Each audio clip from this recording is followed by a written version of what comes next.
Old lifts sometimes use a DC generator like this one, but for the lift featured in this video, it uses 3 of them. But why does it need 3? After the intro, the generators, animations, the floor selector, and much more.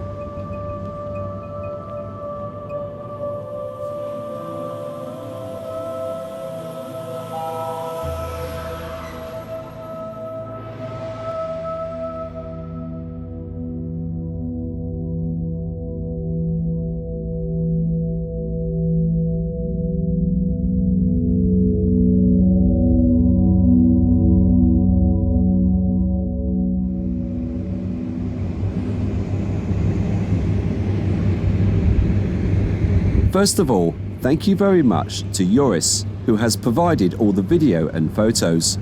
Without Joris, this video simply wouldn't exist. Next, this lift is derelict. My guess is, if it had been working, then it would have been modernised a long time ago. I don't think the landlord would have enjoyed the cost of running these 3 generators every time someone wanted to use it. Also coming up in this video is the usual attention to detail that you'd expect from a Mr. Matt and Mr. Che video. This includes animations explaining the fascinating Schindler floor selector, these contacts, the spiky bits that stick up at the back, and the contacts at the front here. That's lots of detail that even this bloke is happy about. I don't think much of the company uniform though.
Het is niet eens een goederenlift, het is echt een vrij klein ding.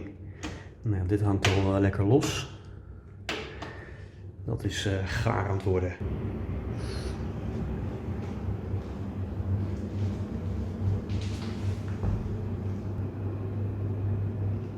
Each lift has a device for representing the lift in the shaft, called a floor selector.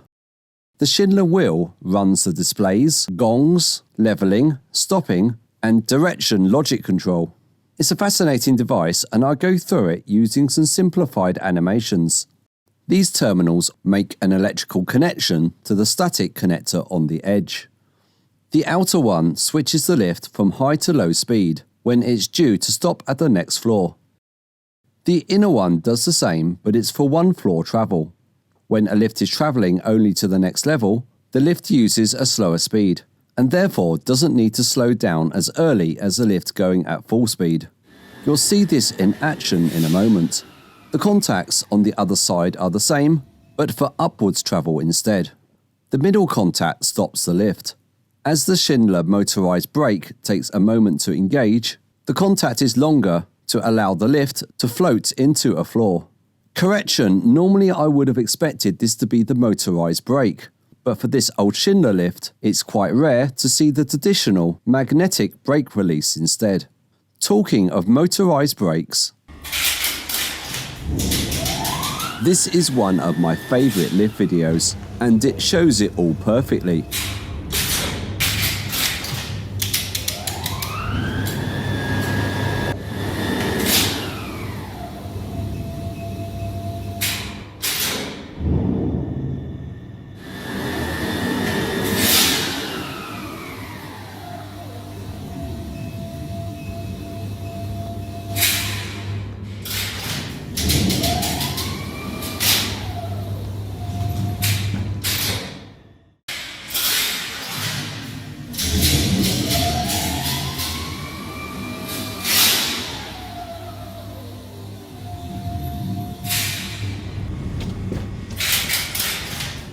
Thank you very much to PEIER for allowing me to use this footage on my channel.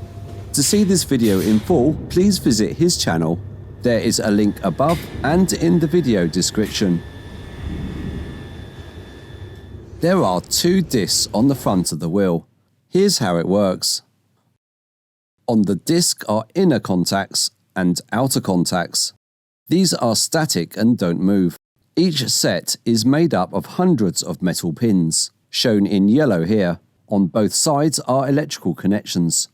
The inner ones are joined by metal plates, shown in green here, that create an electrical connection between all the pins shown in yellow. When a voltage is applied, all the yellow pins now share this same voltage. The outer contacts have a similar arrangement, but this time they are divided between the floors in the building. This is just an example. For larger buildings, you'd have more smaller sections to represent each floor. Each section is wired into the controller and used for the floor position indicators, and it also forms part of the stopping logic. If a call is active on the floor where the lift is passing, an electrical connection passes through to the slowdown and stop contact via relays in the controller. The cog turns the wheel and comes from a drum behind the selector. The cables shown at the back here go into the shaft and is pulled by the lift car. When the lift moves, it moves the drum, which is geared up and rotates the wheel. As the wheel turns, it moves this travelling connector. That's in the middle of disc 1 and disc 2. It connects voltage from the inner pins to the outer pins. You'll notice that there is a space between most connectors, but not here. This is why the lamps go off and on, and some change instantly.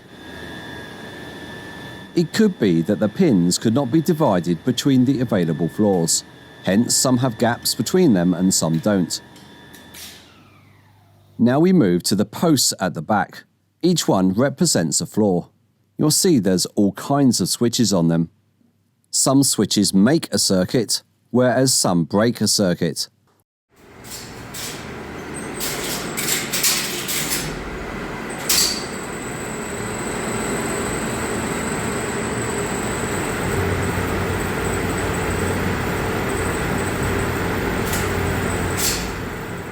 At the bottom is a roller that sits on the wheel as it turns.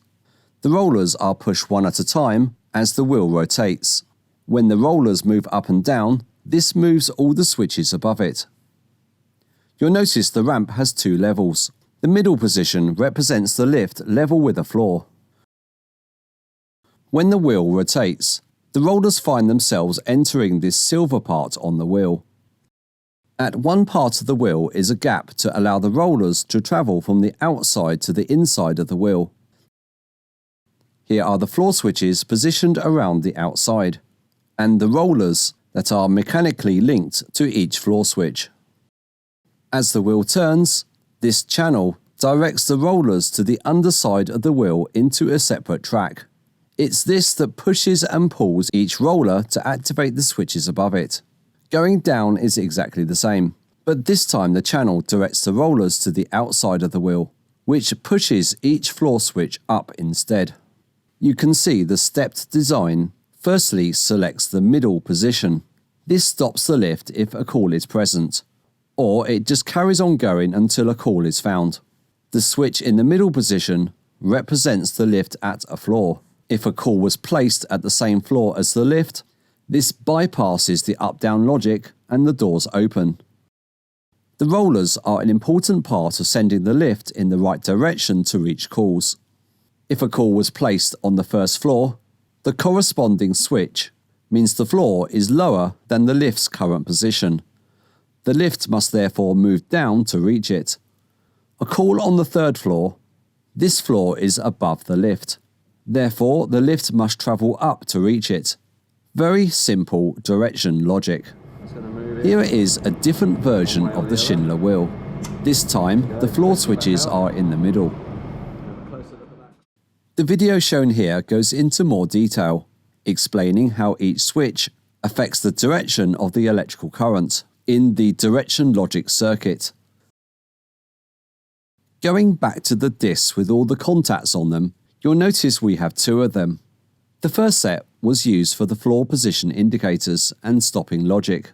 Now to look at the other disc, which is located directly behind the first, but I've separated them for clarity in this animation. The second disc is used for the gongs and lanterns on the landings that announce the imminent arrival of the lift. By grouping the pins, you can wire how early or how late you want the arrival bell to sound. You'll notice that these are spaced out further apart compared with the floor position display. Watch as the floor position changes, then the gong sounds afterwards when the lift is nearer to the floor.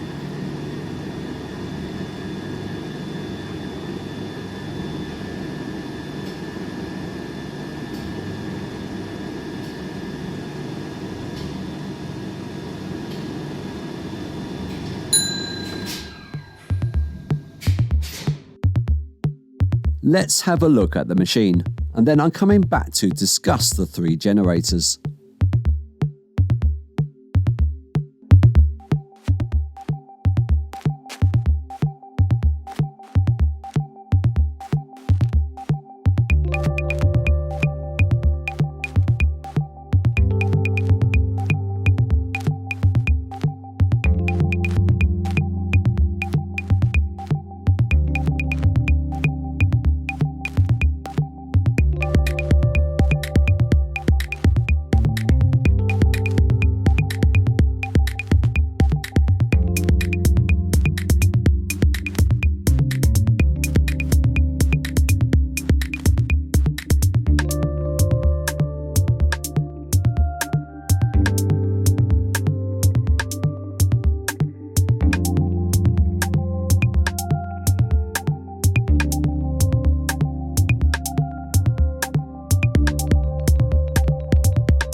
Now to the three generators.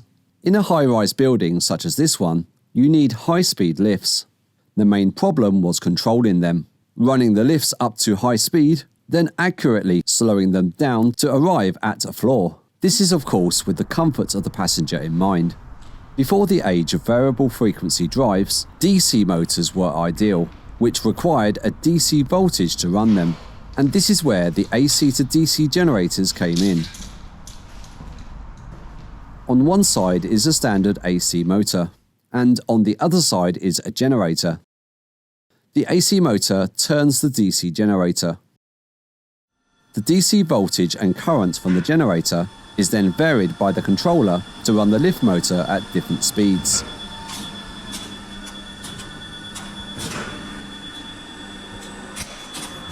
The AC to DC generator has to run continuously. It shuts down after a preset time of the lift being idle. So going back to the lift in this video, before the lift can run, all three generators have to be started. Let's have a closer look at them. All generators have an AC motor on the left, running from the building's three-phase supply. On the right is the generator part. This one is outputting 90 volts DC. The middle generator has the same AC motor on the left, and the DC generator this time is 130 volts DC. The largest generator at the bottom outputs the highest voltage, 355 volts DC. This one runs the main lift motor.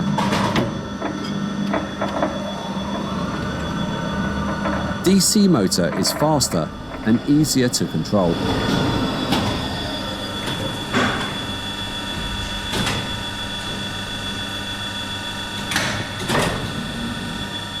And I'm assuming installing one financially benefited the installation company, as the installation would have been at a higher cost than using AC motors. Nice one!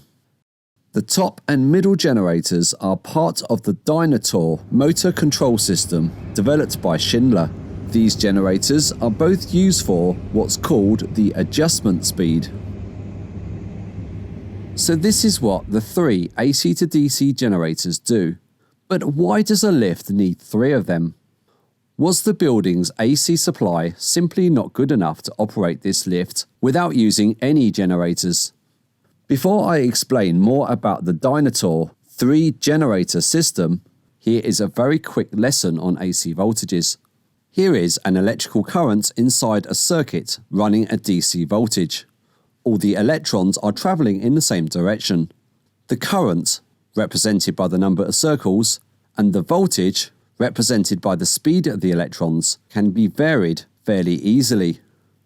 AC, on the other hand, is a sine wave. As the sine rises, the electrons flow in a forward direction. After this, the current reverses direction. In the middle, the current stops moving, and this could be referred to as an interruption in power. This is in slow motion. In reality, this happens 50 times per second, or 50 Hz, and it's 60 Hz for the US and Canada. If we speed this up to 50 Hz, this is what it looks like, but there's not enough frames per second in this video to show it correctly. But I think you get the idea. This all happens very fast. To use AC to drive a motor, you need three phases, which are essentially three separate supplies. A three-phase supply is available in all industrial buildings. In slow motion, the first phase is shown here in red, the second phase is shown in yellow, and the third phase is shown in blue. You'll notice that each phase is slightly offset. The windings inside the AC motor essentially create three different areas around the rotor. When connected to three phases, the motor will speed up and follow the 50 Hz cycle of the phases, shown here again in slow motion. An AC motor isn't very controllable for high-speed lifts.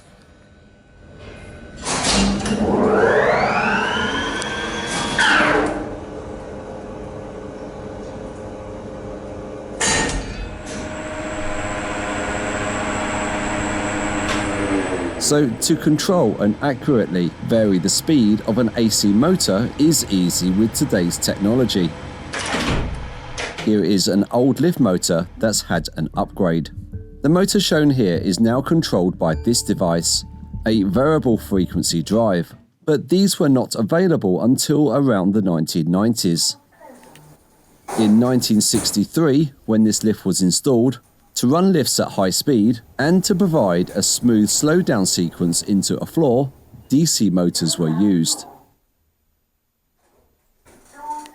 The motor speed control system installed here is called the dynator system, which was a predecessor to the Elvatron drive installed from the late 1960s. Bit difficult to know where to start with this diagram. And just to let you know, I intend to just summarize how it works in this video. At the top are the generators. This shows the three-phase supply that runs the AC motor. The DC voltage they output are shown within the diagram below. The main lift motor is shown here, which runs almost in parallel with the largest generator, which controls the main running speed. The smaller generators work together to slow down the motor from its top speed to what's known as adjustment speed. Each generator, outputting different voltages, has fields which are used to influence other circuits. Everything here is controlled by relays, and in particular these ones that directly control the motor speed. Each circuit goes through a whole host of resistors, which are these green high-powered ones shown here. Some of the resistors are adjustable by sliding connectors, and some are fixed and connected from end to end. The adjustable resistors control the individual speeds of the motor. The two relays on the left are these ones in the diagram that direct power through this circuit, one for up and one for down. This is the brake release, which, according to its electrical plate, runs from 130 volts DC. The brake is only released when power is applied when relay RB switches on. Even from 1963, when this lift was installed, this dynator motor control system is complicated and takes a lot of understanding. Although this is a Ward-Leonard system, this dynator system must be an early version that needed 3 generators. My conclusion is the field windings from the 2 smaller generators work with the larger generator to start the motor. The large generator then runs the lift at normal running speed. Then, the 2 small generators again work together to change, interfere or collapse the output from the main generator. This gradually slows down the main lift motor in a controlled fashion to bring the lift smoothly into a floor. And all this happens using relays, timers, resistors, and 3 generators supplying 90, 130 and 355 volts. It's all very complicated, but at the same time a clever way of controlling high-speed lifts. Please feel free to comment below if you think you could explain this unique Schindler dynator system in an easy way, but more importantly so that anyone can understand it. So you'd think that running all this would mean the lift is at the top of a really high building, running a lift similar to the ones in Five Ways Tower.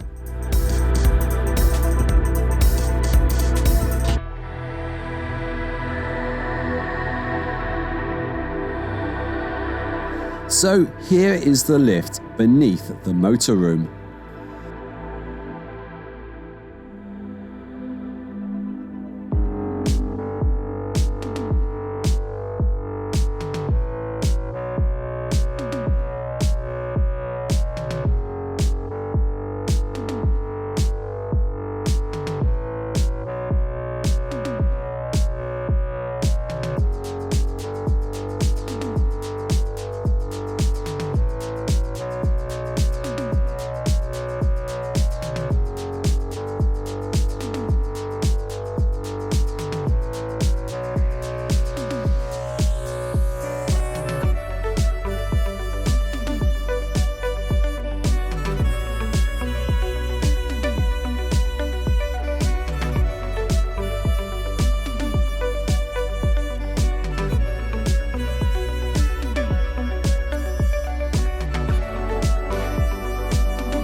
3 generators and all this machinery just for 5 landings. That's 1960s lift technology for you. Thank you once again to USIS for providing all the content for this video. To see some more of the videos featured in this one, please see the video description.